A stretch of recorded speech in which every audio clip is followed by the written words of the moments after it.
तो hello everyone, welcome to mvidyarthi.com। Myself Ashish here and आज के इस वीडियो में हम देखने वाले हैं राजस्थान ROEO एग्जाम पर योजना नंबर 5 एंड क्लास नंबर 6। तो आज की हमारी जो योजना रहेगी वो रहेगी प्रधानमंत्री आवास योजना।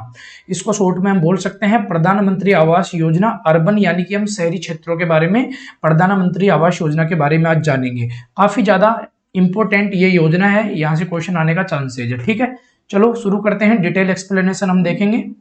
जिसको वेबसाइट विजिट करनी हो, टेलीग्राम विजिट करना हो, दोनों के लिंक डिस्क्रिप्शन बॉक्स में है, जाकर आप नोट्स वगैरह वहां से पढ़ सकते हो, डाउनलोड कर सकते हो। शुरू करें। एम विद्यार्थी भी नया है, मैं भी नया हूं और आप भी नए हो, चैनल को सब्सक्राइब करो और अपना सपोर्ट दिखाओ। ओके, तो प्रधानमंत्री आवास योजना शहरी अर्बन क्षेत्रों के बारे में हम देखने वाले हैं। देखो, प्रधानमंत्री आवास योजना के टोटल 2 घटक होते हैं। पहला घटक मैं बोल सकता हूँ शहरी क्षेत्र हो गए, और जो इसका दूसरा घटक है वो हमारे ग्रामीण क्षेत्र हो गए, यानी कि गांव विलेज एरिया। ओके, ये 2 क्षेत्र है। तो हम पढ़ेंगे शहरी क्षेत्रों के बारे में। चलिए आगे बढ़ते हैं। तो अब देखो, इसका ये लोगो है, ये लोगो है, यहाँ पे आपको जो दिखाई दे रहा ना, ये लोगो है। ये क्वेश्चन आपसे पूछा जा सकता है। ये 4 ऑप्शन दे देगा, अलग अलग लोगो बनाकर पूछेगा इनमें से प्रधानमंत्री आवास योजना का लोगो कौन सा है। ऐसे क्वेश्चन आ जाते हैं एग्जाम में। तो प्रधानमंत्री आवास योजना अर्बन हम देख रहे हैं, यह है भारत सरकार। अब देख लो, सबसे पहली चीज आपको क्या पहचानना है कि ये कौन सी सरकार के द्वारा चलाई जा रही है, राज्य सरकार के द्वारा या केंद्र सरकार के द्वारा। तो यह भारत सरकार का एक प्रमुख मिशन है, जिसके माध्यम से नगरों में रहने वाले लोगों को किफायती दरों पर सरकार घर उपलब्ध करवाएगी। आप देखो यहाँ पे किफायती दर लिखा हुआ है, यानी कि पूरा पैसा यहाँ पे गवर्नमेंट नहीं देगी, कुछ पैसा गवर्नमेंट देगी और कुछ पैसा राज्य सरकार, यानी कि कुछ पैसा केंद्र सरकार देगी, कुछ पैसा राज्य सरकार देगी और कुछ पैसा यहाँ पे लाभार्थी देगा। हम अभी डिटेल में अच्छे से देखेंगे कि कौन कितना रुपया देगा, है ना, मैं आपको बताऊंगा। चलो आगे बढ़ते हैं।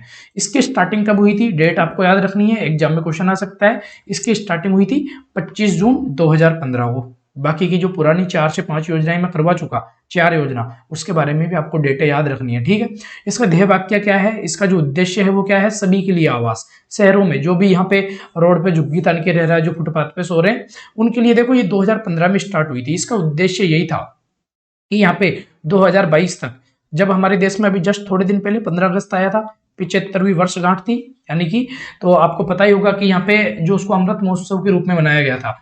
तो यहाँ पे गवर्नमेंट का यहाँ पे ये टारगेट था कि जब इसके 75 वर्ष यहाँ पे हमारी आजादी के पूरे हो जाए, तब तक हर व्यक्ति के पास उसका खुद का घर होना चाहिए। ये इनका टारगेट था, ये इनका ड्रीम था, ये गवर्नमेंट का, कि हाउसिंग फॉर ऑल, सभी के लिए तब तक घर बन जाए। तो अभी आगे बढ़ते हैं ना। इसका परिचय देख लो। राष्ट्र की स्वतंत्रता के 75 वर्ष पूर्ण हो जाने पर वर्ष 2022 तक सभी के लिए आवास की परिकल्पना को पूर्ण करने के लिए केंद्र सरकार ने एक व्यापक मिशन प्रधानमंत्री आवास योजना सबके लिए आवास शहरी शुरू किया है। देखो, ये तो आप समझ गए, इसी लाइन में सब कुछ आ गया, इसी लाइन में। ठीक है, चलो आगे बढ़ते हैं। इसका नोट एक यहाँ पे नोट देख लो। हाल ही में इस योजना की अवधि को 2022 से बढ़ाकर 2024 कर दिया, क्योंकि 15 अगस्त पे खत्म हो चुकी है ये योजना।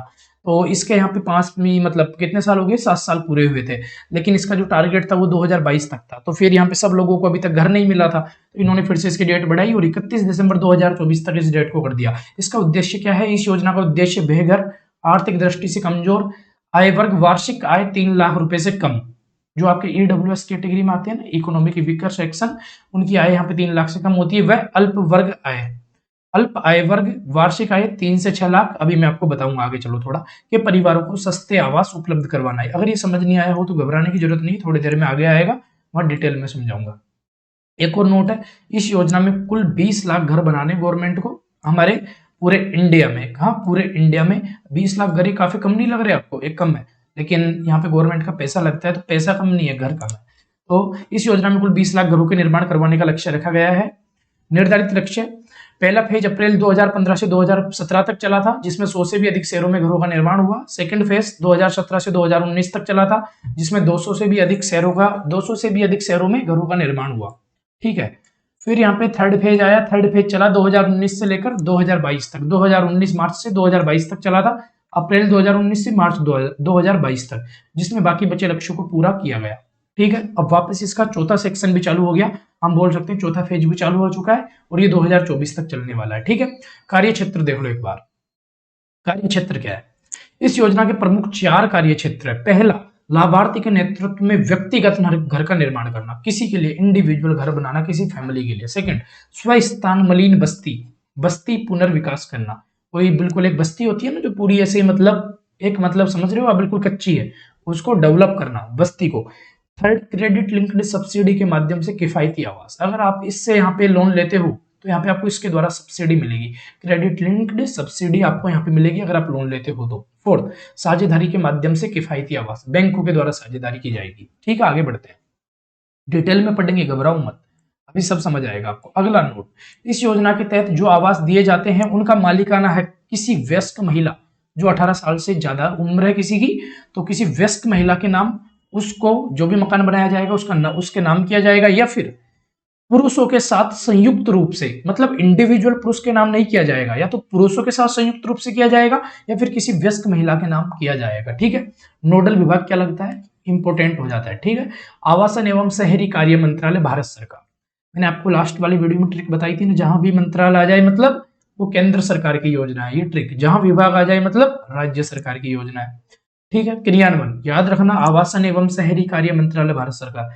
क्रियान्वयन कैसे किया जाएगा, योजना को लागू करने का काम भारत सरकार के आवासन एवं शहरी कार्य मंत्रालय द्वारा राज्य राज्य या केंद्र शासित प्रदेश सरकारों के संबंधित शहरी स्थानीय निकायों के माध्यम से किया जाता है। देखो, राज्यों में घर बनाए जाएंगे, केंद्र शासित प्रदेशों में भी घर बनाए जाएंगे, और सरकार, राज्य सरकार शामिल होगी और केंद्र शासित प्रदेशों की सरकार भी यहाँ पे इसमें शामिल होगी। अब आपको मैं भी आगे बढ़ता हूँ, ये सारी देखो, अब जितना भी ऊपर बताया था ना वो डिटेल में अब पढ़ेंगे डीपली, अब एकदम अब आपको समझ आएगा। लाभार्थियों की यहाँ पे टोटल 3 श्रेणियां हैं, टोटल 3 श्रेणी। पहली श्रेणी ईडब्ल्यूएस, इकोनॉमिकली वीकर सेक्शन, जिनकी आय यहाँ पे 3 लाख रुपए से कम है, वो यहाँ पे आर्थिक रूप से कमजोर वर्ग में आते हैं, ईडब्ल्यूएस कैटेगरी के अंदर, उनको यहाँ पे घर बनाया जाएगा। अब उनको कितनी जमीन मिलेगी, कितनी मतलब कितने जगह में वो घर बना सकते हैं, ये भी हम थोड़ी देर में देखेंगे। इससे पहले आप सेकंड कैटेगरी देखो, सेकंड कैटेगरी है यहाँ पे LIG, lower income group, lower income group, अल्प आमदनी वाला वर्ग, जिसकी आय 6 लाख रुपए से कम हो। ये एक इंडिविजुअल व्यक्ति की आय की बात नहीं कर रहा, मैं पूरे परिवार की आय की बात कर रहा हूँ, पूरी फैमिली की।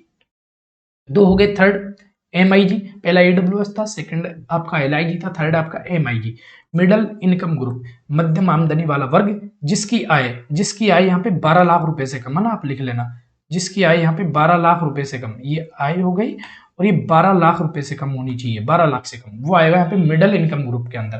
तो देखो, पहले 3 आया, फिर 6 आया, फिर 12 आया, इस तरीके से रखना। अब देखो, इसमें 12 और 18 एक काम करते हैं, मैं आपको बताता हूँ। जो थर्ड है ना MIG, इसके अंदर 2 पॉइंट है, यहाँ पे 2 पॉइंट है, MIG1 और MIG2। देखो, फर्स्ट EWS था, जिनकी आय 3 लाख से कम थी, सेकंड था आपका LIG, जिनकी इनकम 6 लाख से कम थी, थर्ड यहाँ पे MIG है, MIG में 2 है, MIG1 and MIG2, MIG first and MIG second. MIG first की यहाँ पे इनकम 12 लाख से कम है, एंड MIG सेकंड की इनकम यहाँ पे 18 लाख से कम है। तो आप देखो, 3, 6, 12, 18 याद रखने का तरीका, 3 को 2 से मल्टीप्लाई करो 6 आएगा, 2 से मल्टीप्लाई करो 12, 2 से मल्टीप्लाई करो 18। ठीक है, समझ गए, तो ये आपको याद रखना पड़ेगा। तो इन लोगों को यहाँ पे गवर्नमेंट की तरफ से घर मिलेगा, ये यहाँ पे आप समझ गए होंगे। अब घर का क्षेत्रफल कितना होगा ये भी डिपेंड करता है। देखो, घर का क्षेत्रफल जो EWS इकोनॉमिकली वीकर सेक्शन से आ रहे थे उनको 30 वर्ग मीटर का मिलेगा। ये 30 वर्ग फुट नहीं है, ये 30 वर्ग मीटर है, मीटर, ये काफी होता है। सेकंड LIG 60 वर्ग मीटर, थर्ड MIG1 160 वर्ग मीटर, 30, 60 और फिर 160 बढ़ा डायरेक्ट। ठीक है, यानी कि कितने का गैप आया, 100 का। फिर इसके बाद में MIG सेकंड के लिए 200 वर्ग मीटर। ओके। पात्रता संबंधी नियम, मतलब क्या क्या पात्रता यहाँ पे जरूरी है वो देख लो। आवेदनकर्ता के परिवार के पास पहले से पक्का घर नहीं होना चाहिए, पहले भी बहुत योजनाएं चलाई गई है, उसमें उसका इसने फायदा नहीं लिया हो तभी इस वाली योजना का फायदा ले सकता है। एक लाभान्वित परिवार को सिर्फ एक ही घर मिलेगा, इसका मतलब यह है, मान लो कोई भी एक बच्चा है, कोई भी जिसकी उम्र 18 साल से ज्यादा है, उसके पापा ने ऑलरेडी इस योजना का फायदा उठा रखा है या किसी भी योजना के थ्रू अपना घर बनवा रखा है, तो वहां पे उनको एक ही घर मिलेगा। सेकंड घर, उसका मतलब ये नहीं है कि इसका बेटा यानी कि जो लड़का था 18 साल से ज्यादा का, वो अब यहाँ पे अप्लाई नहीं कर सकता, ओनली एक ही बार लाभ मिलेगा उनके पूरी फैमिली में से किसी भी एक मेंबर को, और उस घर का लाभ पूरे घर वाले लेंगे, सीधी बात है। समझ गए मैं क्या बताना चाह रहा था, यानी कि पूरी फैमिली में से सिर्फ एक ही बार घर बना सकते हो, वो किसी के भी नाम, यानी कि वैसे मैंने बताया था नाम किसके रहेगा, जो व्यस्क महिला होगी, अदरवाइज फिर संयुक्त होगा। आवेदनकर्ता किसी अन्य योजना से घर बनाने का पैसा तो नहीं लिया हो, मतलब वही बात है, दोनों पॉइंट एक ही मिलते जुलते हैं। ओनली अगर किसी ने पहले घर बना लिया तो वो वापस नहीं बना सकता इस योजना के थ्रू। ठीक है, ओके, नेक्स्ट पॉइंट, आवेदनकर्ता का उस संपत्ति पर कानूनी रूप से स्वामित्व होना चाहिए। देखो जहां पे जिस जगह पे घर बना रहा है वो जमीन खुद की उसकी होनी चाहिए, अवैध रूप से नहीं होनी चाहिए, जिस पर वह घर बनवा रहा हो तभी तो घर बनेगा। लाभार्थी की एक निश्चित सीमा तक वार्षिक आय हो, वार्षिक आय यहाँ पे निश्चित होनी चाहिए। ठीक है, ने बताया 3 लाख, 6 लाख, 12 लाख, 18 लाख।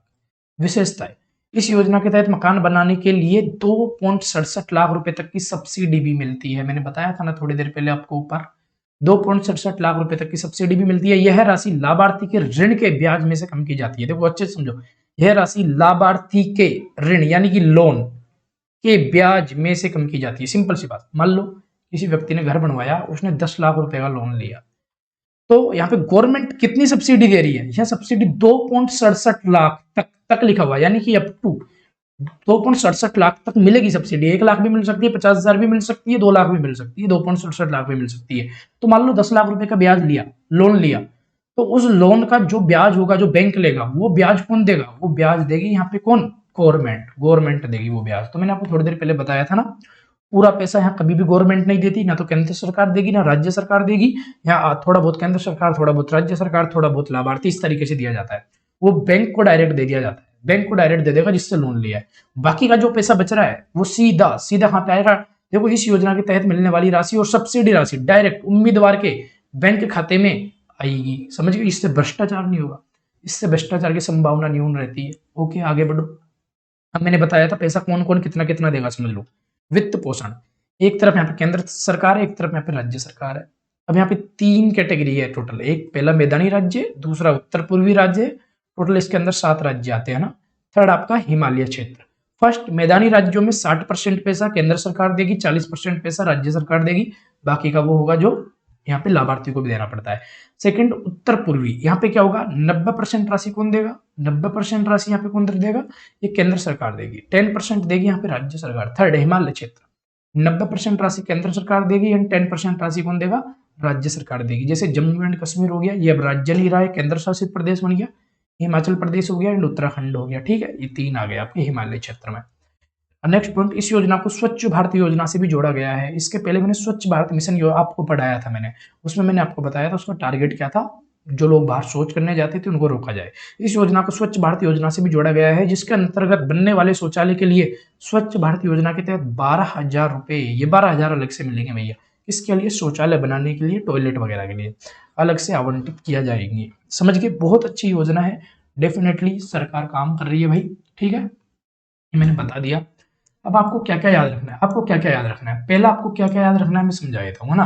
ये केंद्र सरकार के द्वारा चलाई गई है, राज्य सरकार के द्वारा। पहली चीज, प्रारंभ कब हुआ था, लॉन्च कब हुई थी? 25 जून 2015 को। इसका उद्देश्य क्या है इस योजना का? कमेंट सेक्शन में मैं जो बता रहा हूँ आप एक बार टाइप करके जाना पढ़ने के बाद, इससे आपको याद रहेगा। पहला इसका उद्देश्य, सॉरी पहला तो इसका क्या था कि ये प्रारंभ कब हुई थी। ठीक है, पहला प्रारंभ कब हुई थी। सेकंड, इसका उद्देश्य क्या है। ठीक है, इसका उद्देश्य। इसके बाद में हम नीचे देखे तो निर्धारित लक्ष्य, ये तो आपको देखना ही होगा निर्धारित लक्ष्य क्या है, शॉर्ट में बताना लक्ष्य। इसका टारगेट, उद्देश्य और लक्ष्य लगभग दोनों सिमिलर ही है। कार्य क्षेत्र, नोडल विभाग क्या लगता है आपको ये देखना है। और इसके अलावा कौन कौन सी श्रेणी आ रही है, तीनों श्रेणियों के नाम आपको याद रखने हैं। क्षेत्रफल भी याद रख लेते हो तो बढ़िया है। पात्रता आपको याद रखनी पड़ेगी। ओके, और फिर इसके बाद तो और क्या बचता है भाई? इसके बाद में विशेषताएं कोई इतनी जरूरी नहीं है, और वित्त पोषण ठीक है, ये आपको याद रख लेना। तो ये नॉर्मल सी चीजें थी, मैंने आपको बता दी सारी। उम्मीद करता हूँ वीडियो आपको पसंद आई होगी। पसंद आई हो लाइक करो, चैनल सब्सक्राइब करो। नेक्स्ट योजना आएगी, वो आएगी इंदिरा गांधी शहरी रोजगार योजना, बहुत ज्यादा इंपॉर्टेंट है, वहां से डेफिनेटली क्वेश्चन आएगा। ठीक है, तो मिलते हैं नेक्स्ट वीडियो में, तब तक के लिए थैंक यू सो मच।